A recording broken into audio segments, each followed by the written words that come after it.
Acá se llevó la antena vos y me dejó viendo Canal Nacional.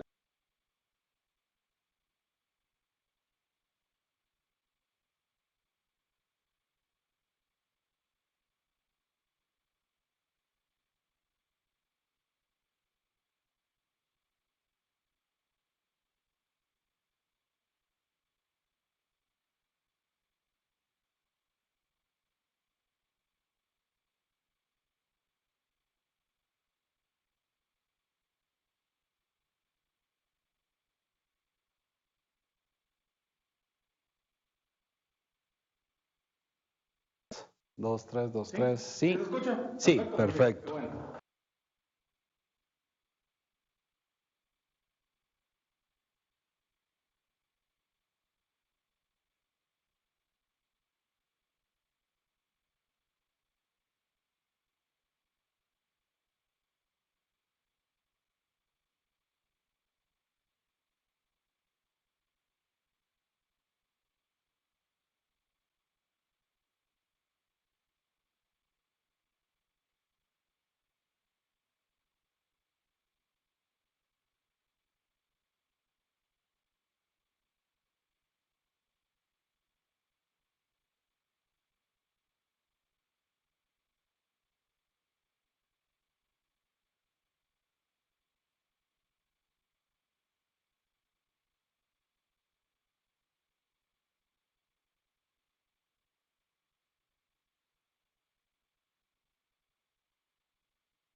Hola, ¿qué tal? Mucho gusto.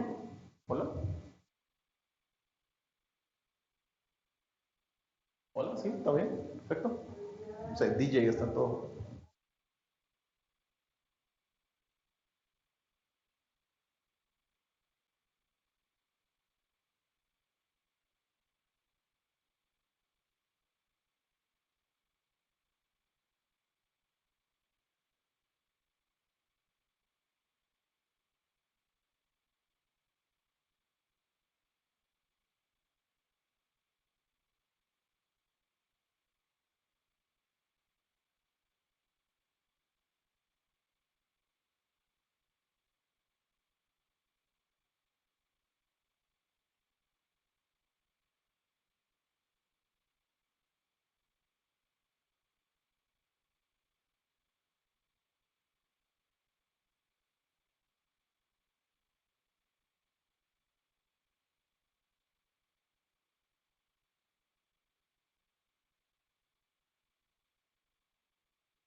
al cliente de Bantrap. Él nos explicará cómo evitar el sobreendeudamiento. Bienvenidos.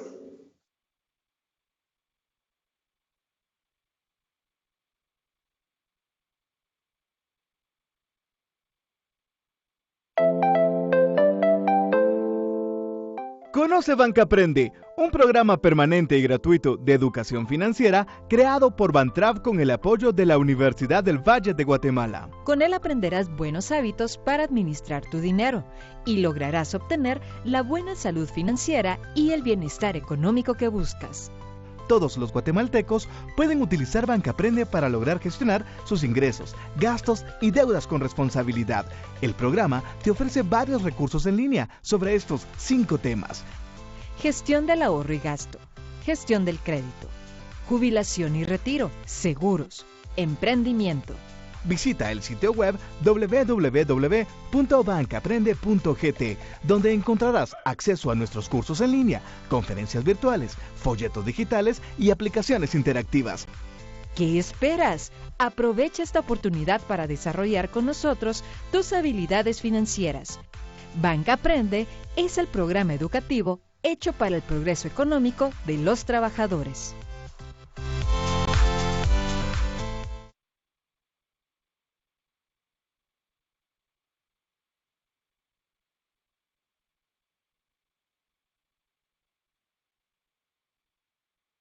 Hablaremos de un tema que usualmente no nos gusta hablar y es el sobreendeudamiento. Sin embargo, debemos de romper muchos paradigmas en torno a él y ampliar nuestros conocimientos para poder evitarlo. Nuestro webinar del día de hoy se titula ¿Cómo evitar el sobreendeudamiento? Lo primero que tenemos que hacer es conocer qué es entonces el sobreendeudamiento. Pues bien, es cuando un individuo excede sus capacidades de endeudamiento y no puede cubrirlas con su patrimonio o con sus ingresos. Dicho en palabras más sencillas, es cuando no nos alcanza el dinero para pagar los compromisos crediticios que hemos adquirido. Entonces es importante saber cómo evitarlo. Pues bien, antes de ello tenemos que conocer cuál es nuestra capacidad de endeudamiento, es decir, el monto máximo de dinero o de capital por el cual podemos comprometernos para una deuda. Y aquí romperemos uno de los primeros paradigmas que se tiene tradicionalmente. ¿Las deudas son buenas o son malas? Les cuento, existen de 2 tipos. Hay deudas buenas y hay deudas malas. Conoceremos a detalle cada una de ellas. Bueno, las deudas malas, iniciaremos por este lado de las deudas, son aquellas que no obtenemos ningún beneficio adicional, sino únicamente el bien recibido o el bien adquirido. Por ejemplo, la ropa. Si yo voy a un centro comercial y adquiero por medio de un endeudamiento una prenda de vestir, únicamente estoy obteniendo el beneficio de la prenda de vestir. Sin embargo, probablemente no obtendré ningún provecho mayor al utilizar esta prenda. Otra de las deudas malas o clasificaciones que podemos tener es cuando compramos un bien que no necesitamos o simplemente deseamos. Por ejemplo, cuando vemos en el supermercado que hay una promoción de ropa de invierno y nos encontramos en pleno verano, sentimos la sensación de adquirirla en ese momento para poder aprovechar la oferta que probablemente se traduzca en un precio más módico. Sin embargo, al menos en nuestro país, que el frío usualmente oscila entre 2 y 3 meses, probablemente tengamos que llegar a nuestra casa y guardar nuestro abrigo junto con otras piezas de abrigo que tengamos guardadas en nuestro closet y acumularlas, simplemente esperar un paso de meses para poder usarla en algunas ocasiones. Entonces es un bien que únicamente deseamos pero que no estamos necesitando en ese momento. Otra de las deudas que se pueden clasificar como malas es cuando adquirimos un artículo cuya vida útil es menor a la deuda que estamos adquiriendo. Les coloco otro ejemplo. Si yo voy a una tienda de electrodomésticos y adquiero un celular y decido financiarlo durante 36 cuotas, esto significa 3 años, pero la vida útil con el uso que yo le doy a mi aparato pues puede ser de año y medio o menor a 2 años probablemente. Entonces no es muy aconsejable pues financiarme por un periodo tan largo para un bien cuya vida útil va a ser muy corta. Acá la recomendación sería que para adquirir estos artículos pues ahorremos previamente y al momento que tengamos una buena cantidad para engancharlo o bien pagarlo de contado, pues lo utilicemos. Por el contrario, a los ejemplos que les acabo de dar, existe la deuda buena. Algunos autores, incluso algunos guatemaltecos, prefieren llamarle deuda productiva. ¿Por qué? Porque es esa deuda que nos generará pues flujo de ingresos o bienestar en el futuro. Veamos ahora algunos ejemplos. Adquirir bienes inmuebles está considerado como una deuda productiva por varias razones. Una de ellas es me evita el estar realizando un egreso mensual en pago de alquiler. En vez de estar pagando alquiler, pues voy a comenzar a abonar a algo que va a ser de mi propiedad, que en el futuro puedo vender por un mayor valor o le puedo sacar algún tipo de provecho, de repente rentándola de forma total o parcial para recibir un ingreso que me permita ir amortizando a la misma deuda. El bien inmueble siempre va a ser considerado como una deuda productiva, pues toda vez podamos generar ingresos por medio de su uso. Otra de las deudas productivas son las inversiones, y aquí existen diversas formas de invertir. Vamos a citar algunos ejemplos, sin embargo, pues es recomendable que usted investigue cuáles son las inversiones que más se adaptan a la disponibilidad de capital o a disponibilidad de endeudamiento que usted tenga.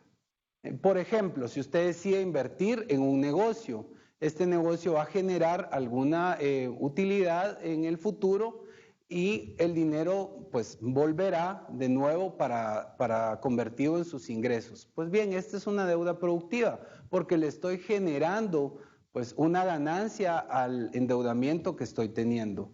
También activos que reportan una rentabilidad, es decir, todos aquellos por medio de los cuales yo puedo generar pues ingresos adicionales. Les voy a dar un ejemplo, un vehículo. Un vehículo, si bien es cierto, los vehículos usualmente pues tienen una depreciación, sin embargo, si el uso que yo le estoy dando al vehículo es para generar una rentabilidad, pues obviamente va a ser de beneficio. Por dar un ejemplo, un bus escolar. Si yo descubro que en mi colonia existe una oportunidad de transportar a niños a determinados centros de estudios, pues adquiero por medio de una deuda un bus escolar, promuevo este negocio y me dedico a transportarlos generando una utilidad que me permite cumplir con el compromiso crediticio que tengo al adquirir el bus y adicional tener pues ingresos que se traducen en ganancias del mismo negocio. También un bien cuyo valor aumente a medida que va pasando el tiempo. Por ejemplo, una antigüedad o una joya. Puede ser que a medida que vaya avanzando el tiempo, esta la puedo vender a coleccionistas o subastar en algún momento y generar mayores ingresos por medio de su venta, que un ingreso mayor al que yo pagué al tener esta joya.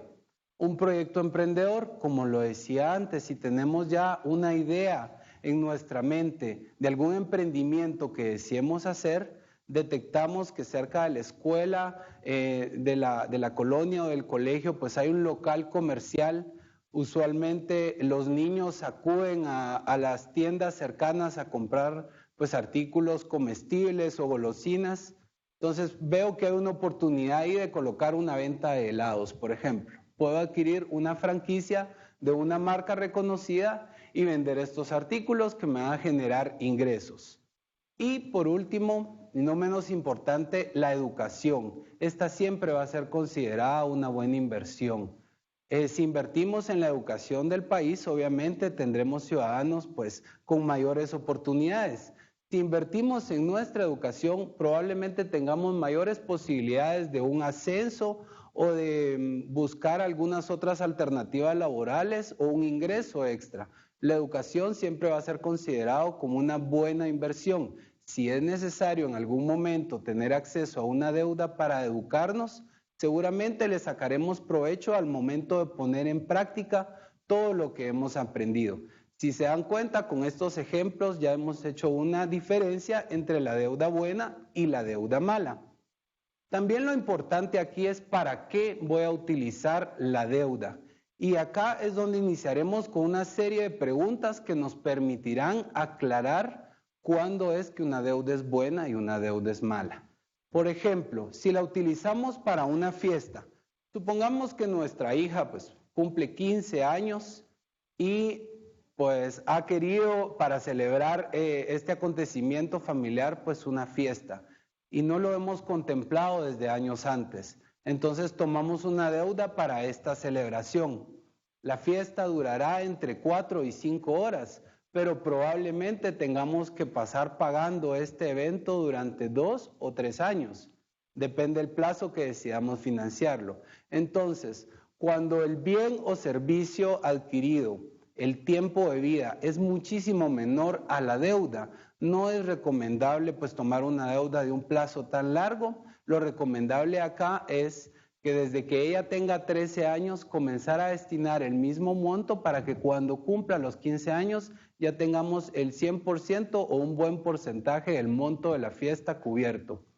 Otro de los para qué es que no es recomendable para tomar deudas es realizar un viaje, por ejemplo, que sea muy oneroso y por el cual tengamos que sacrificar incluso recursos que ya tengamos. Hemos escuchado algunas veces casos de personas que deciden hipotecar su vivienda para ir a ver la final de un partido de fútbol, de un evento mundial que sucede cada 4 años. Pues bien, estos destinos no son recomendables para el endeudamiento.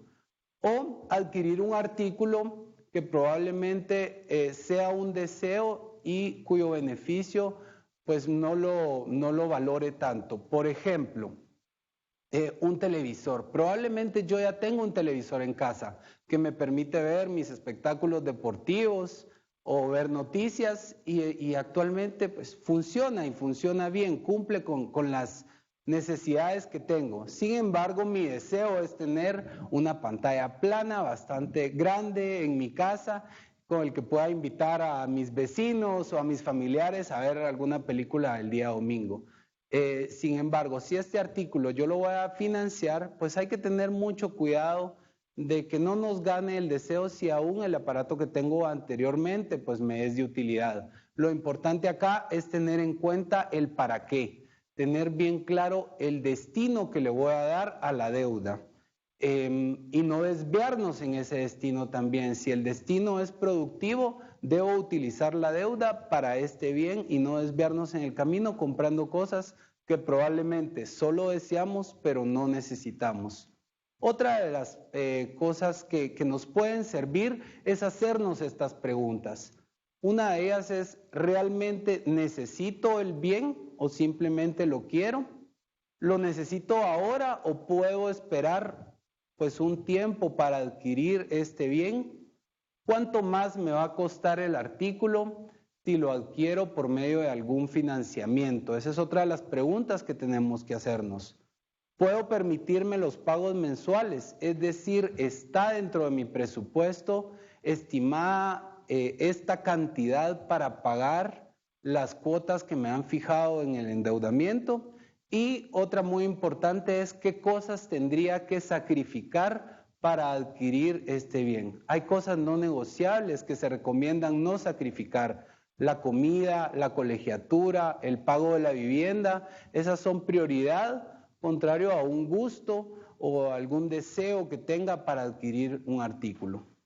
También tenemos que preguntarnos el por qué. Uno es el para qué, es en dónde voy a ir a adquirir el producto, qué es lo que estoy financiando, pero lo otro es el por qué. Es decir, las razones que me están motivando para adquirir este producto. En la pirámide de las necesidades de Maslow, pues él lista al menos 5 clasificaciones de necesidades. La que vemos en la base de la pirámide es las necesidades fisiológicas o básicas. En algún momento el endeudamiento es necesario para cubrir estas necesidades. Y les pongo un ejemplo, salud. Si yo no tengo seguro y surge una operación que debo cubrir de emergencia y no tengo el dinero ahorrado para poder cubrirla, probablemente tenga que acudir al endeudamiento. Sin embargo, en esta misma clasificación de necesidades está la alimentación. La alimentación debería de ser parte de el presupuesto mensual de egresos que tengo y que son parte ya de mis gastos acostumbrados. Entonces no es aconsejable, por ejemplo, tomar deudas a plazos muy largos para la despensa o los alimentos que son parte de mis gastos mensuales. Otra de las necesidades, por ejemplo, es la necesidad de seguridad. Aquí entra la parte de la vivienda, por ejemplo. Depende el lugar donde yo quiera adquirir la vivienda, pues así va a ser el endeudamiento. Si mi necesidad en este momento es tener un techo y un espacio donde convivir con mi familia, puedo buscar un sector que pueda pagar. Sin embargo, a veces, pues el bien pareciera ser el mismo en general, que es la vivienda, pero mi motivador es otro. De repente estoy buscando algún lugar donde yo pueda convivir con otras personas por una necesidad diferente, que podría ser la necesidad de autorrealización o la necesidad de aceptación.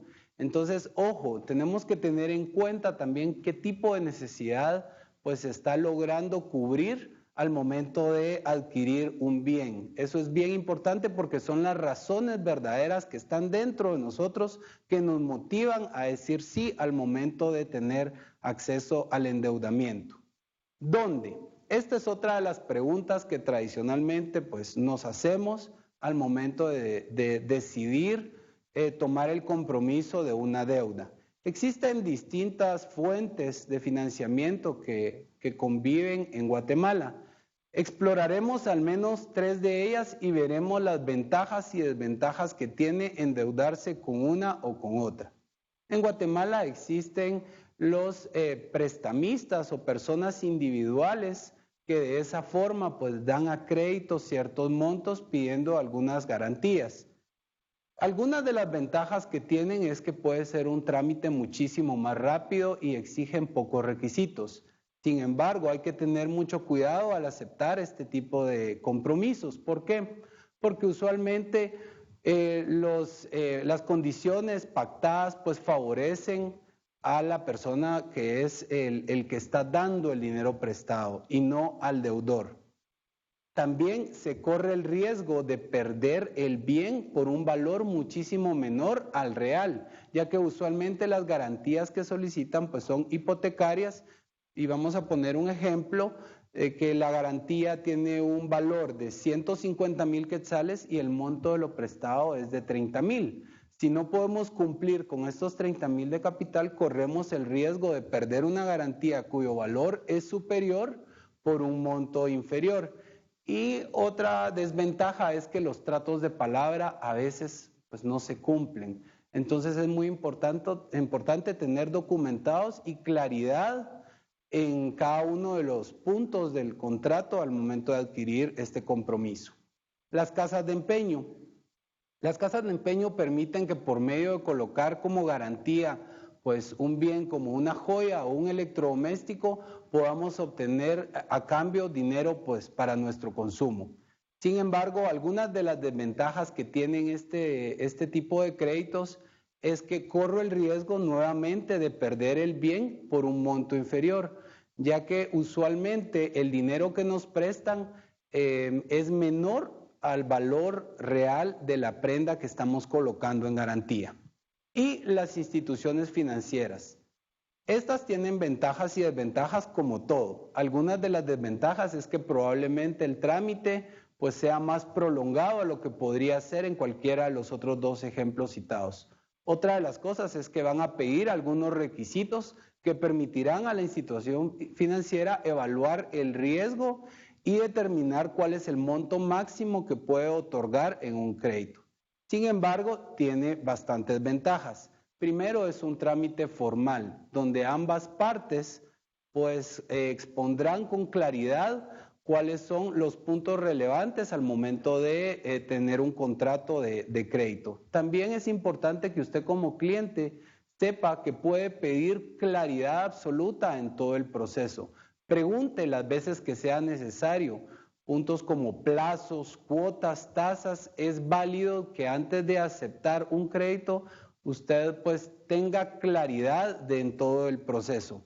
Y tal vez lo más importante de las instituciones financieras es que están reguladas. Entonces, por lo mismo, permite tener mayor sanidad en todo el sistema bancario al momento de realizar un crédito por medio de estas vías. Entonces, ¿dónde? Para ayudarnos a determinar cuál es el mejor lugar para adquirir un crédito, pues he listado algunas de las preguntas que podemos hacernos. Primero es, ¿cuál es la institución que me ofrece mayores beneficios? Y los beneficios pueden traducirse en tasa, en cuota, en plazo o la mezcla de ambos. Debemos encontrar los beneficios o la mezcla de beneficios que más se adecua a nuestras necesidades. Una de las preguntas podría ser, ¿la tasa que tiene es conveniente para mí? Evaluar también el plazo que ofrecen, porque puede que la tasa sea muy atractiva, sin embargo el plazo es muy corto, lo que se traducirá en cuotas más elevadas. Entonces, la ventaja de un plazo más largo es que me permite tener cuotas más reducidas durante todos los meses y eso me da automáticamente liquidez mensual, es decir, dinero del cual puedo disponer pues para otros gastos. ¿Cuál es la mejor cuota? La cuota, es decir, la cantidad mensual, semestral o según el periodo que se haya pactado que tengo que pagar para poder cumplir con el compromiso crediticio adquirido. Y otra de las preguntas es, ¿tiene algún seguro? Y esto podría entrar dentro de los beneficios, porque algunas modalidades de crédito ya tienen un seguro que cubre al deudor, es decir, que cuando el deudor falta, el codeudor o los familiares no tienen que asumir el compromiso de la deuda, sino que en automático pues el crédito es cubierto por medio de este seguro. Eso es un detalle muy importante que es recomendable preguntar si existe algún seguro para cubrir pues alguna de estas eventualidades. Otra de las preguntas es ¿cuándo? ¿Cuándo puedo acceder o cuándo es el mejor momento para acceder a un crédito? Y dentro de las respuestas a esta pregunta es cuando se reconoce que realmente se puede asumir el compromiso. Es decir, yo entiendo cuáles son mis ingresos y sé que existe un disponible para cubrir estos compromisos crediticios. Lo otro es cuando tengo claro precisamente cuáles son mis ingresos mensuales. Porque si mis ingresos fluctúan, debo de considerar cuál es el promedio de ingresos que tengo durante el mes y asumir mis compromisos únicamente con estos ingresos mensuales. Si eres joven, es un buen momento para considerar un crédito si tienes algún emprendimiento. Si eres adulto y has ahorrado durante mucho tiempo, este mismo ahorro te puede servir para cubrir o dejarlo como garantía al momento de adquirir un crédito. Hay figuras en el sistema bancario como el back-to-back o sobregiros cuya garantía pues son los ahorros que ya tenemos dentro de la institución bancaria. Y si la persona no tiene trabajo, no tiene claridad sobre sus ingresos mensuales o el promedio de ingresos que reciben o no tiene una fuente fija de ingresos, no es recomendable asumir compromisos crediticios, porque esto lo que puede hacer es únicamente ampliar la cantidad de deudas que tengamos o si no existiesen, pues comenzar a tener una deuda sin tener clara la forma en cómo vamos a venir y solventar estos ingresos. Entonces, ¿cuándo hay que hacerse estas preguntas? Ya que para todo hay tiempo y es importante tener muy claro cuál es el mejor momento para adquirir un crédito. Otra de las preguntas importantes es ¿cuánto? Los expertos en finanzas nos dicen que el porcentaje que nos permite tener salud financiera en cuanto a endeudamiento es entre 35 y 40%, y lo recomendable no es excederse de esta cantidad. También es muy importante no caer en la tentación de pedir más dinero del que realmente necesitamos.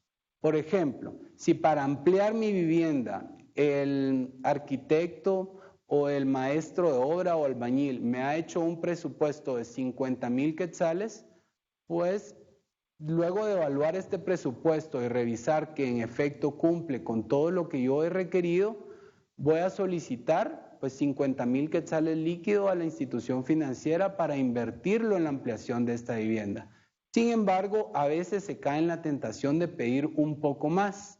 ¿Por qué? Porque quiero un gustito extra o voy a aprovechar este extra que me están dando para pues comprar algún artículo, algún electrodoméstico que no necesito pero sí quiero, o para celebrar un acontecimiento, o para cambiarle la pintura o las llantas a mi vehículo probablemente. Entonces tengo que tener muy claro del destino y de la cantidad que necesito de endeudamiento para no desviarme en el camino y gastarlo pues en otras cosas. En la pantalla ustedes verán un cuadro que les permitirá identificar cuál es el monto recomendable para el endeudamiento. En este ejemplo veremos cuál es la capacidad de endeudamiento de una persona cuyos ingresos mensuales son de 10,000 quetzales. Primero, vamos a apartar el 10% para ahorro, es decir, 1,000 quetzales. Esto es bien importante, ya que tenemos que tener claro que uno tiene que gastar después de ahorrar y no ahorrar lo que me queda después de gastar. Entonces, una vez apartando los 1,000 quetzales de ahorro, hemos detectado que nuestros egresos fijos son de 3,000 quetzales, es decir, más los 1,000 de ahorro son 4,000. Tengo un disponible de 6,000 quetzales. El endeudamiento máximo recomendable, en este caso a un 40%, es de 2,400 quetzales al mes. Es decir, esa es la suma máxima que yo debería destinar para el pago de compromisos crediticios. Una vez excedida esta cantidad, pues es muy probable que me encuentre en una condición de sobreendeudamiento y necesite buscar pues algún tipo de ayuda que me permita poder sanear de nuevo mis finanzas. Y otra de las preguntas que parecen obvias, pero es importante que las sepamos, es ¿quién? Y al colocar esta pregunta, la reflexión es la siguiente. Primero, no hay que adquirir compromisos en nombre de terceros, porque el que se endeuda es uno mismo.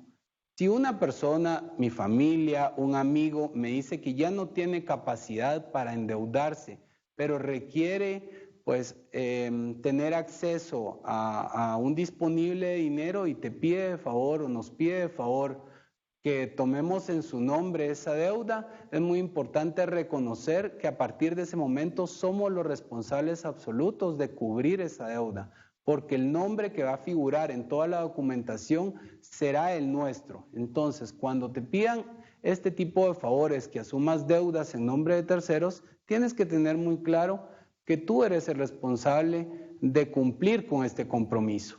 Otra de las cosas importantes es, si vas a ser codeudor de alguien, pues asegúrate de conocer muy bien a esta persona de quien servirás de codeudor, de fiador o de aval, como comúnmente le podríamos llamar en Guatemala, ya que el compromiso es exactamente el mismo, tanto del deudor como del codeudor. Los compromisos del codeudor son que al momento de hacer falta el deudor, el codeudor o fiador debe asumir la responsabilidad de realizar los pagos en la forma, periodo y cantidad pactadas originalmente con el acreedor, es decir, de cumplir con el compromiso aun cuando el deudor ya no exista. Entonces, a veces algunas personas dicen, pero ¿por qué tengo que pagarlo yo si yo solo era el codeudor? Entonces, estas son las responsabilidades que se asumen y es importante que tengamos claridad de ellas. Y algo muy importante también es al revés, cuando a ti una persona pues te cumple o funge ante la institución financiera como un codeudor. La mejor forma de agradecer este gesto de confianza que otra persona está colocando en ti es pagar con puntualidad el compromiso crediticio que has asumido ante la institución financiera. Y en algún momento, si tienes algún problema, es primero abocarte a la institución financiera con el objetivo de encontrar una solución favorable que no afecten al codeudor, o bien hablarle al codeudor y llegar a un acuerdo de la forma en que no salga perjudicado. Pero es muy importante honrar el compromiso crediticio al momento de que alguien más pues te sirva como codeudor. Y para finalizar hablaremos del cómo. Si hablamos de cómo evitar el sobreendeudamiento, creo que es importante que conozcamos cómo endeudarnos correctamente entonces. En Guatemala, en el sistema financiero existen distintas figuras crediticias cuyas diferencias principalmente están relacionadas con la garantía que se colocan al momento de tener acceso a ellas. Podemos mencionar 4 que son las que están en nuestra legislación. Una es la garantía fiduciaria, hipotecaria, prendaria y mobiliaria. La fiduciaria se refiere a cuando una persona o dos o más pues se comprometen de forma individual ante el acreedor a cumplir con el compromiso de crédito pactado. Otra es la hipotecaria. Esto es cuando un bien inmueble se grava, es decir, que es la garantía que se está colocando para poder pagar el préstamo o el dinero al que se ha tenido acceso. Es muy importante tener claridad de que si no se cumple con la obligación de pago en una garantía hipotecaria, pues se corre el riesgo de que el acreedor pues tome posesión de la garantía que se ha colocado. La otra forma de garantizar un crédito es la prendaria. Esto se da cuando se colocan joyas o electrodomésticos como garantía al momento de tener acceso a un crédito. Y la última es la mobiliaria, que para este efecto pues se colocan computadoras, rentas o cuentas por cobrar como una garantía de que yo voy a tener flujo de dinero suficiente para poder cumplir con el compromiso de crédito pactado. Sin embargo, para conocer más de estas garantías, yo quisiera aprovechar para invitarlos en este momento a estar pendientes de los próximos webinars, ya que en el siguiente hablaremos con mayor amplitud al respecto de los tipos de créditos disponibles en Guatemala. Pues bien, yo les agradezco mucho, estaré atento a las respuestas, preguntas que nos harán por medio de la red y espero poder apoyarles en cómo evitar el sobreendeudamiento. Muchas gracias. Cristian, muchas gracias. ¿Qué tal? Mucho gusto. Muchas gracias, mucho gusto. Aprovechando que estás disponible para responder preguntas, claro. Tenemos usuarios acá que están preguntando. ¿Cuáles son los compromisos como deudor? Perdón. Como deudor. Como deudor, así es. Bueno, lo importante acá es leer muy bien el contrato y cuando existan dudas, pues preguntarle al asesor de créditos o a la institución financiera que nos está atendiendo. Usualmente estos compromisos pues están relacionados al tema de plazo, por ejemplo, es decir, la cantidad de cuotas, 60 cuotas, 120 cuotas, etcétera, dependerá del acreedor, pues la cantidad de cuotas que pone disponible al deudor. También lo que es importante es la cuota en sí. Por ejemplo, si yo me comprometo a durante 60 meses dar cuotas de 500 quetzales, ese es uno de los compromisos. Algunos otros están relacionados al tiempo en el que voy a pagar. Por ejemplo, tengo los primeros 5 días del mes o tengo hasta el 28 del mes para cumplir con la cuota del mes, valga la redundancia. Entonces son algunos de los compromisos que se asumen como deudor. Lo importante aquí es tener claridad del contrato y muy importante también consultar, por mínima que parezca, cualquier duda con su asesor financiero que le atiende en la institución que usted elige. Perfecto. Tengo otra pregunta. Dice, ¿qué pasa si excedo el 40% de mi capacidad de endeudamiento? Ok. Primero, no se alarme.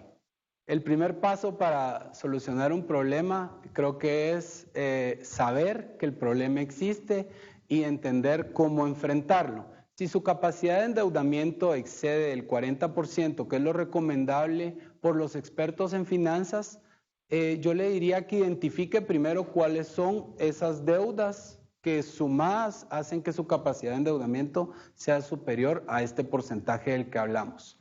Al identificarlas, tiene que enfocarse en tratar de salir, como se dice en Guatemala, de una primero y en las otras cumplir con las deudas o los mínimos pactados. Al momento de salir de esta primera, el ser humano tiene una sensación de logro. Entonces eso nos motiva a ir tras la segunda deuda. Entonces eso va a hacer que usted pues reduzca ese porcentaje de endeudamiento que tiene. Y algo bien importante también es pensar en un emprendimiento. Tal vez yo ya tengo mi empleo, pero descubro que en mi trabajo todas las personas llegan sin desayuno.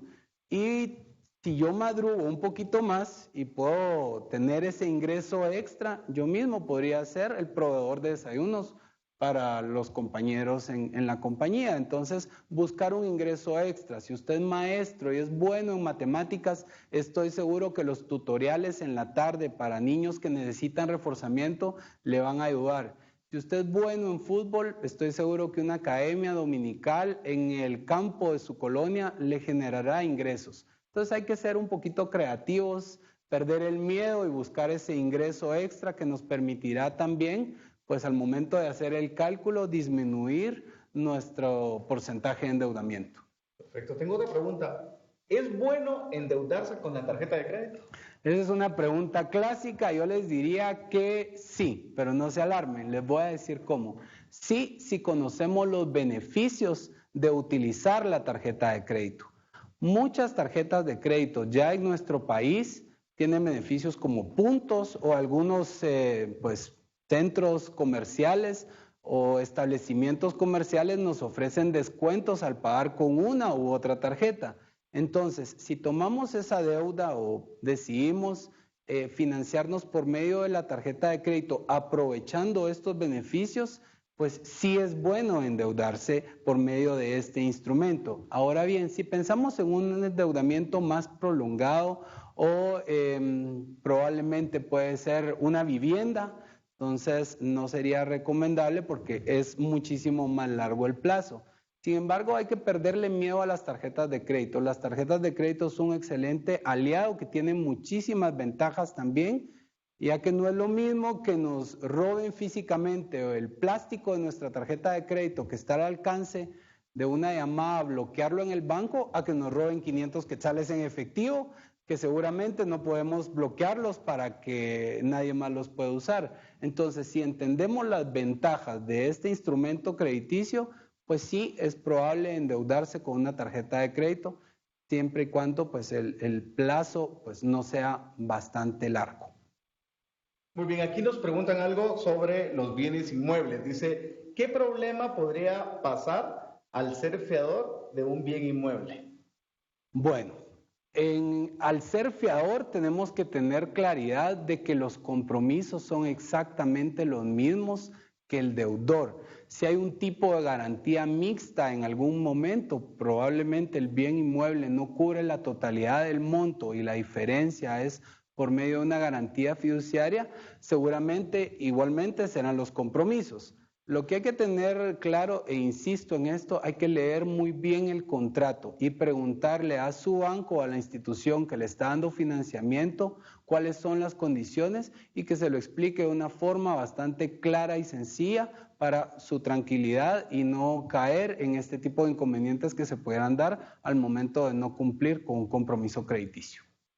Aquí hay algo que dicen, ¿cómo brindan apoyo las entidades financieras en caso de sobreendeudamiento? Ok, pues hay varias formas. Lo primero, y es voluntad total del cliente, es educación financiera.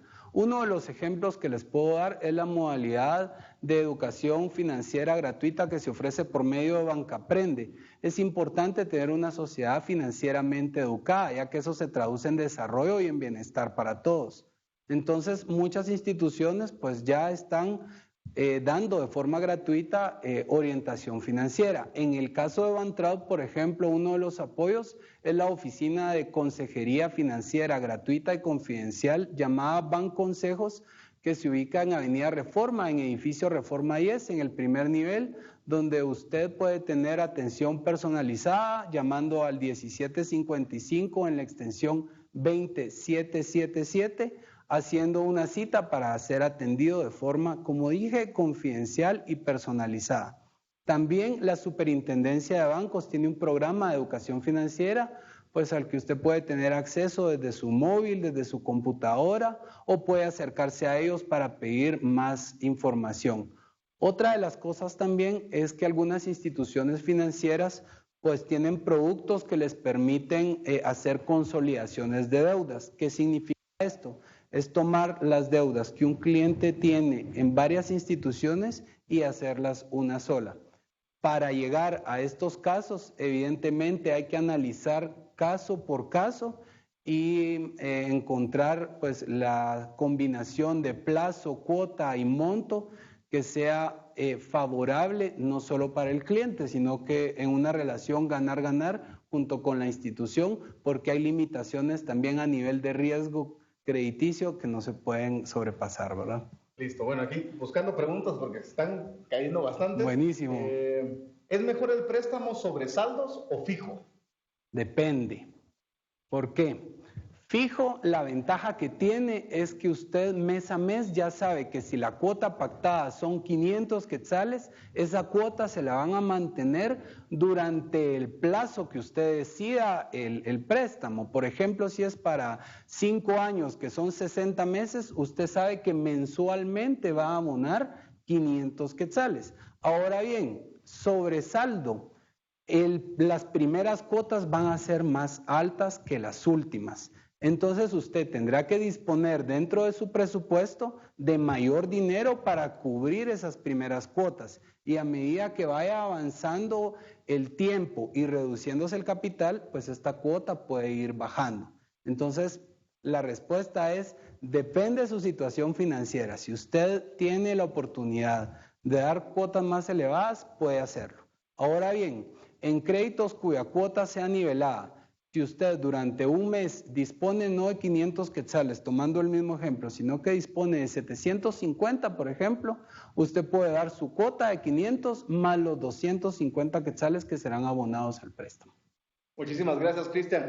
Abundan las preguntas, pero te vamos a molestar que las respondas ahí por medio del Perfecto. chat. Muchísimas gracias por toda esta cátedra que nos dice sobre endeudamiento. Y a ustedes, muchísimas gracias por habernos acompañado acá en el cuarto webinar de Banca Aprende de Bantrap.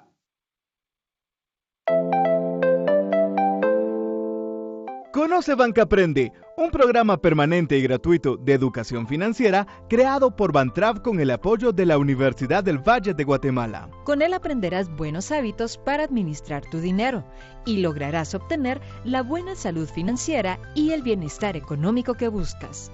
Todos los guatemaltecos pueden utilizar Banca Aprende para lograr gestionar sus ingresos, gastos y deudas con responsabilidad. El programa te ofrece varios recursos en línea sobre estos 5 temas. Gestión del ahorro y gasto, gestión del crédito, jubilación y retiro, seguros, emprendimiento. Visita el sitio web www.bancaprende.gt, donde encontrarás acceso a nuestros cursos en línea, conferencias virtuales, folletos digitales y aplicaciones interactivas. ¿Qué esperas? Aprovecha esta oportunidad para desarrollar con nosotros tus habilidades financieras.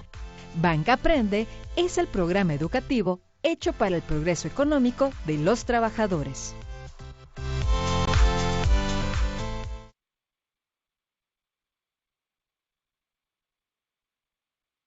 ¿Qué tal?